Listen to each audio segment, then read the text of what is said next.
سلام علیکم همجاران عزیز از آین انگور و باغ امروز 25 سپتامبر سال 2024 می باشد و من حاضر به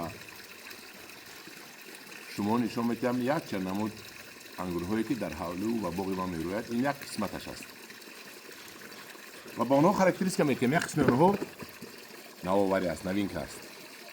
نشان میدم میبینید. من در اینجا در دراز سفید موندم، آب رو سر دادم و برآوردن میگیریم کدامش یکم برآورد و نشان میدم میگیریم. یکم برآمد شاهانه خودمان. همجوران عزیز شاهانه خودمان نه خوردن شاهانه خودمان انگوری بهترین انگور دنیا می باشد. در مزه، در بزیبی، در همه چی بهترین می باشد. اینو بینید چقدر رخساره های سرخ دارد. یادگیرم ها همینو. این رخساره را بینید چقدر خوشروی بزیب شاهانه و این همه شما میدونید چقدر انگوری با مزه هست. کدامی که همین انگور شاهانه رو میتواند پرورش کند او رو ما انگور پرور گفته میتونیم، چون که نگاه بین این نهایت مشکل است، نهایت کسل رو دوست میدارد، نهایت نسبت خودش اهمیت دادن رو دوست میدارد. باید این رو کار کرد کنیم 6-7 مرتبه 2 روز نمیخوام تا کنیم. بعد این انگور رو میگیریم. نباشم این انگور رو آسان گرفتن نیست. برای هوای من حرکت میکنم نهال این رو نفروشم، چون که بعد آدم‌ها نمیتونن جنجال بزنن. این بود انگور شاهانه.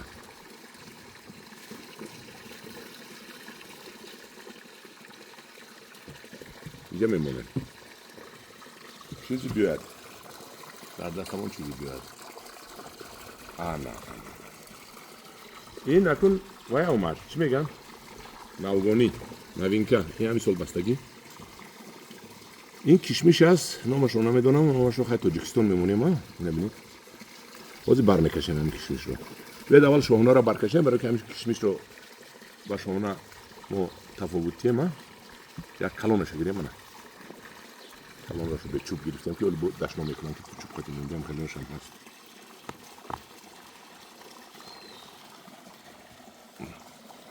10 گرم برآمد شاهانه ما. این دونه دارد. این دونه هایش. این دونه دارد. اکنون میمونیم کشمشی. ببینید چقدر سخته. این معنی چی رو دارد؟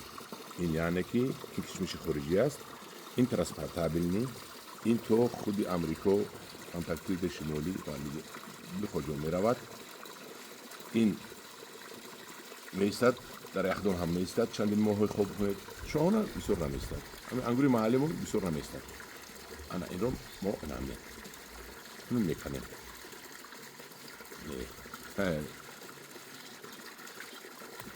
همین کشمش از من میبرم با شما نشون میکنم. که ببینید همین هم کشمش ببینید چقدر هستن. 13 گرم کشمش شده است. چی میمونیم نامش رو؟ تاجیکستان میمونیم می ها. بالا خطی بگیر ببینید 13 گرم کشمش. این سوپر کشمش شده است. گفتم که در یگان کسان نیست در تاجیکستان، در من است فقط. نیوالش رو ندارم، نیوالش رو امسال زیاد میکنم. بسم الله الرحمن الرحیم. مرحمت. من حتی درونش رو نگاه نکرده به شما با باوری میگم که این دونه ندارد. انا همینجا دونه میشوم گفته یک مایده حق شده. این رو اگر جیخید هم خیلی مایده شده میرود. انا یک تا مایده ترش رو میگیریم.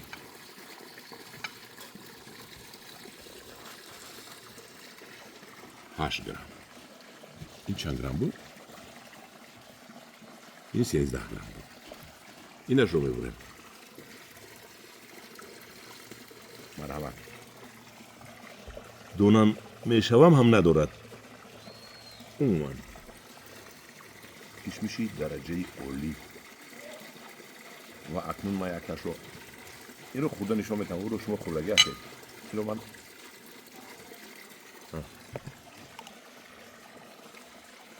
بادرنگ باری قرص میکند و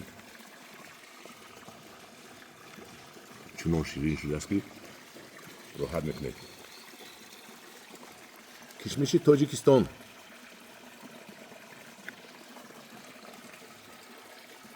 ندارد هیچ کس. التماس بابای ما داشت در قشلاق بود، این نیست کشمش. دیگرش رو میگیریم. این خیلی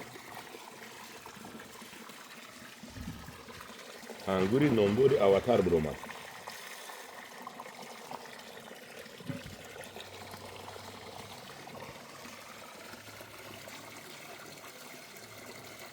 انگور نامداری اواتر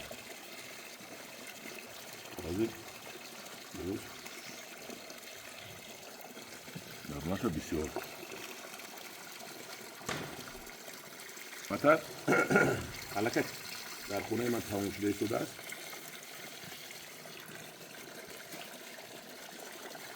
تمام شده است. یک اگوره یک دیگه کشمیشم برو من.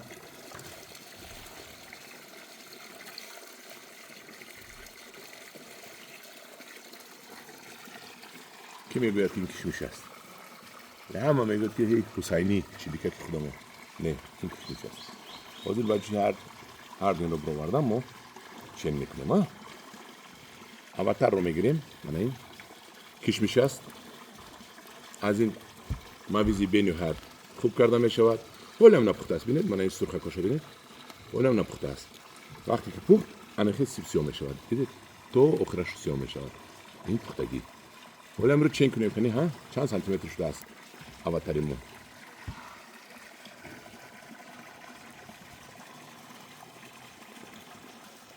این گوگل 5 سانتی متر است میدونید. 6 سانتی متر 1 سانتی متر از گوگل گذشت. کشمیش است میبرم اول برکشیم.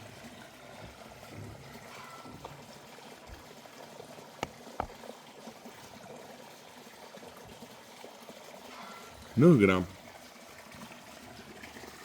قریب چنین شاهانه اکنون میبریم و با شما نشون میدم که این خیلی انگیز کشمیش بدونه. من همینجا در پسش همطرح دونه میشوم گفته در آخر رودی من برآورده است که میجیخت پچق میشد. من پچق شده رفت. این دونه هم نیست این کشمیش هم دارن عزیز. اواتر از این میحالش داریم چقدر خوبه. میگیریم باز یک کشمیش دیگر رو. این رو همو بولوی بایمونیم. بولوی یک دونه شو بولوی گوگل کنیم.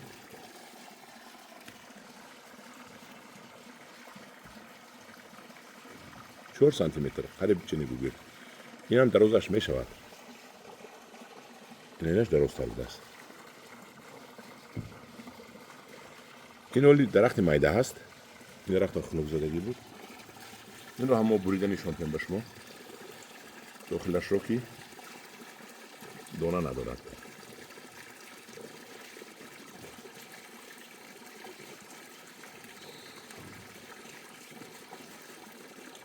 دانه میشوم گفته من همینجا ده یک تا رودی منچه برآمده است. نه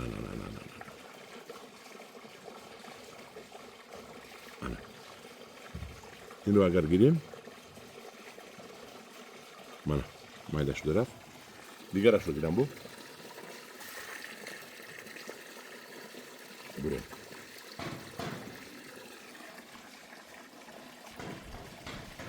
من اینم یک دونه چه دونه میشوم گفته برآمده است که این دونه هم حساب نمیشود. این رودیمنت میگم. اینش عموما هیچی ندارد. دیدید باز من دونه حقیقی رو به شما نشون میدم. من باز دونه حقیقی رو نشون میدم به شما.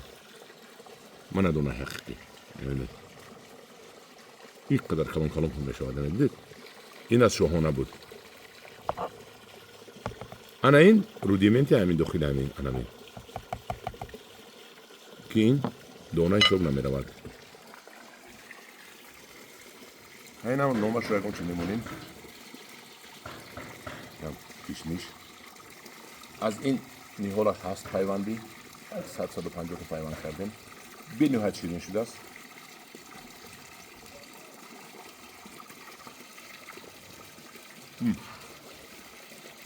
به نهایت شیرین شده است. این تاجیکی حسینی خودمون. این در درون آب ریخت. این از پختن گذشته است، قیام شده است، شکر گشته است، عسل گشته است. لیکن یک کمبودی دارد که اینو تیز میریزم تا خارج نمیروند. برای پختن در خارج باب نیست. این رو فقط در تاجیکستان میخوریم.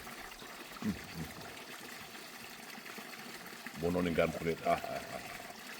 یک راحتی جان.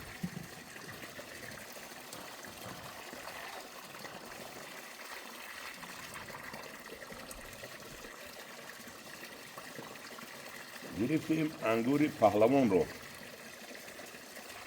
در حقیقت پهلوان است. نامش بروسی باگاتیر است و تاجیکی پهلوان است. این رو بینید چقدر کلان کلان شده است. باز این رو بالای ترازو مونده بر میکشیم. میبینیم چقدر شده است. چند گرم شده است.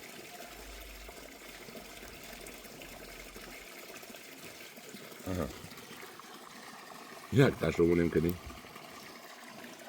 17 گرم دوتای شاهانه.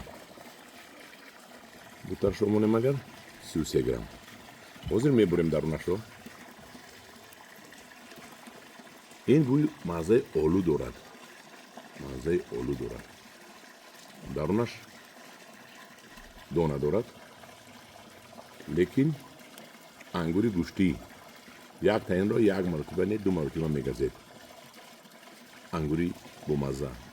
از این خیلی 4-5 نیهول داریم. دراز است. باز دست میاندازیم با قره. میکشیم انگور رو. این همون کشمیشی که پیشتر گرفتم این بود. این هر دوش یک. این در افتاوی ایستاد. این رنگش رو بینید چه طلایی میشده است. این در سویا بود. این رنگ رو بینید. طلایی بازیبی رو بینید. این گفتم که ترانسپورتابل نه. چند قای خواهید از این باغ کنید و بعد سودا کنید از این. انا این انگور نامدار رید گلوب که وقتی فوریه، مارس، اپریل انگور تاجیکستان در یخچال‌های ما تمام شد از خارج کشور میبیاد در بازار میبروید 70 سومانی. رید گلوب یعنی که گلوبوس سرخ، کره سرخ. اینم ترانسپورتابل نی. در یخدان سردخانه 6 ماه 8 ماه میایستد.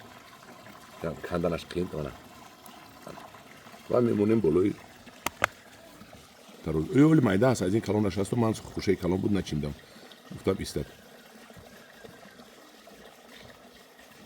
13 گرم اینجور دوستانی من این انگوری نهایت کلان است و این رو از من میخورم ازش رو به شما میگویم.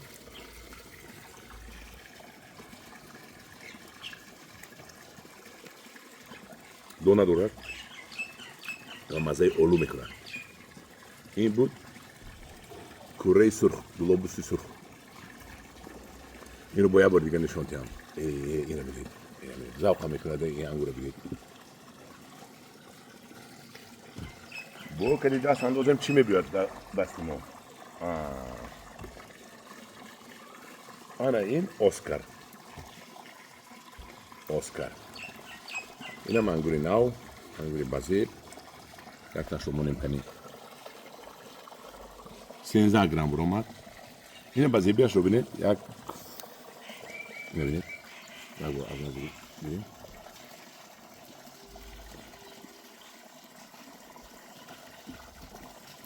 این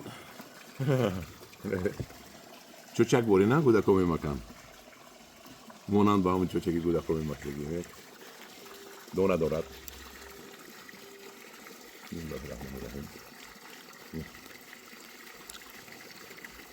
هم گشت است. از این حال نداریم باقی ما هم میبینیم اگر یه تیاره میکنیم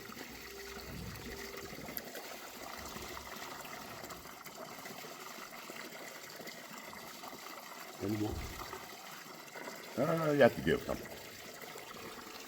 انا این انگور افسانه اون بالا ده همش مویز شده است بینید بالا همه مویز شده نچیندیم همه مویزش میخوریم این افسانه نهایت خوردک میشود این بینید چه بزیبا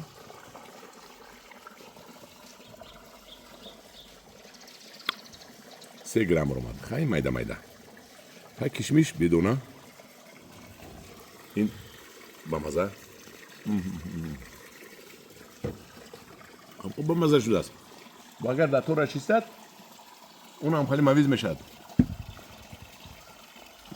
دارم خیلی و مویزش از طورش کنده میخورید از این نمیدونم از این باید داشته باشن این حالش رو این رو نه زنبور میخورد نه هیچ چیزی میخورد هم خیلی استوده است من یک نزدیک آورده خیلی زوم کردن نشون تو مویزویم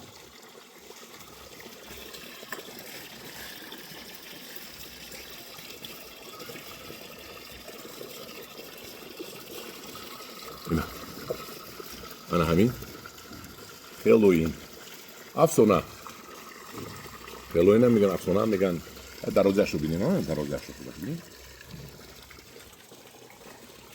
درازش 4 سانتی متر 3.5 4 سانتی متر دیده دراز بوری من هم دوران عزیز بود یک